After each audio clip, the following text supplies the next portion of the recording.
I work for an organization called Campus Reform. I am a video reporter and opinion columnist for the organization, and I went to the campus of the University of Colorado last week during the government shutdown. And I spoke with students there, and I went with a gigantic board. And I had the students tally who they blamed for the government shutdown. Did they blame the Republicans? Did they blame the president? Or did they blame the Democrats? And bear in mind, this is at the University of Colorado, one of the most dependably liberal universities in the country. And of all of the students that I talked with for the couple hours that I was there, almost every single one of them blamed the president, the Democrats, liberal leadership in this country. And while that doesn't relate to pro-life politics, here's what it tells me, is that students are waking up.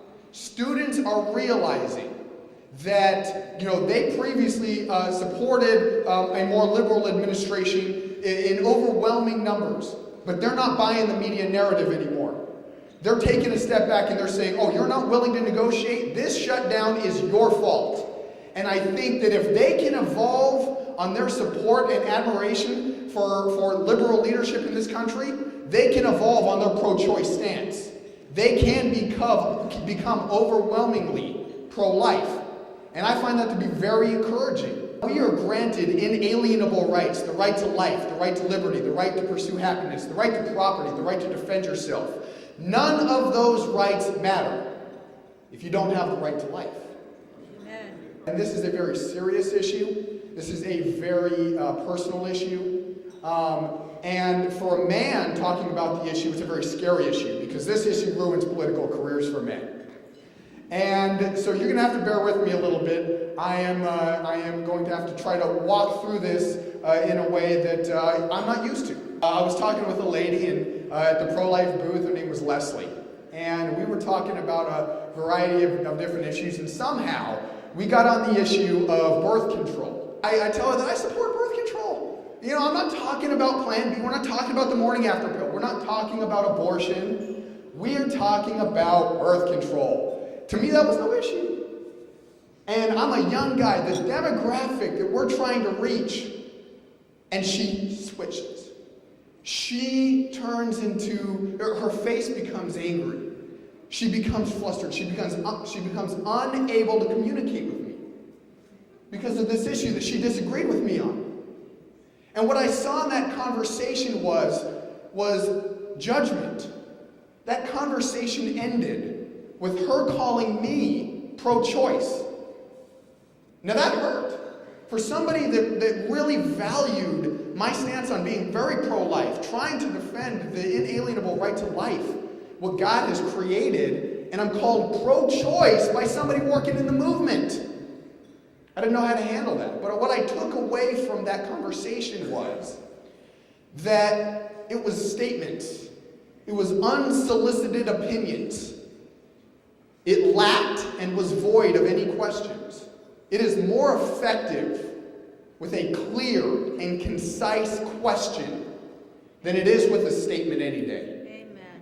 If you can ask a question that breaks down the barriers of communication, that cuts to the heart of the core of the issue that you're talking about, then you will be able to communicate and persuade somebody in a way that making grand statements or I see it this way, therefore that's the way it is, ever will. A question reveals who a person is. A question reveals the thought that they've put into their ideology. A question either exposes their true intentions, or as I said, it reveals the lack of thought. And that's what I did with my first viral video, the first one that I ever produced. I wanted to go to the place where Sandra Fluke was campaigning in Colorado for President Obama. She was out there talking with a lot of women about why you need to have government-subsidized birth control, why the government needs to subsidize abortions, and it needs to support Planned Parenthood. And instead of standing out there and doing all that sort of stuff, I thought, I'm going to ask a question. I'm going to go there and I'm going to challenge some of these people that are coming out. I want to hear what they have to say. So we're going to play that first video. The government has no place in our bedrooms. No. Okay. So you're in support of contraception? Yes. Government-funded contraception. Why do you believe the government should pay for what goes on inside your bedroom? That's a very good question. The interesting thing about a question is that when I'm out there interviewing people with a video camera, when I'm out there talking with people in a very friendly manner, as you saw, I actually got along with every one of those people that I interviewed. We shook hands after the conversation was up. One of them came up to me and said, you're not going to believe this, but I'm a Daily Coast liberal. I said, I believe it. But the thing is that when you ask a question, or when you make a statement, they're on the defensive.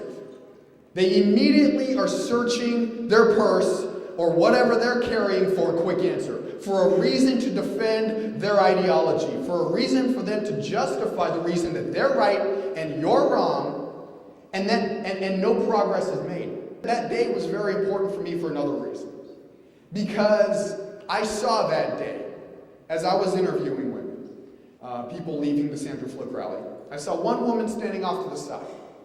And that woman came with a board, and I think I don't remember exactly what the board said. I would imagine it said something to the effect of abortion is murder. And she was standing there as people left the rally supporting the president supporting Sandra Fluke. They called her the C word because she was holding a sign that said abortion is murder. And that woman was Leslie. That woman was the woman that I met and that I had a tough experience with. And it was that moment that I realized that we need to be there for her. Amen. That this is a team effort. This is not my organization is going to get credit because we did the hard work. If we truly want to aim to work to end abortion in America, this is going to take all hands on deck. Amen. To reach other generations, we need to start opening our minds.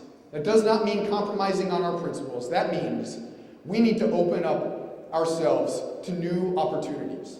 We need to build new coalitions. We need to embrace new tactics.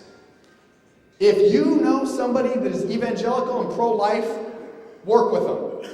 If you know somebody that is Mormon and pro-life, embrace them. If you know somebody that is an atheist and respects life, they are welcome with us. We need to make sure that the society that we're working with knows we are willing and open to working with anybody that wants to respect that fundamental right to life.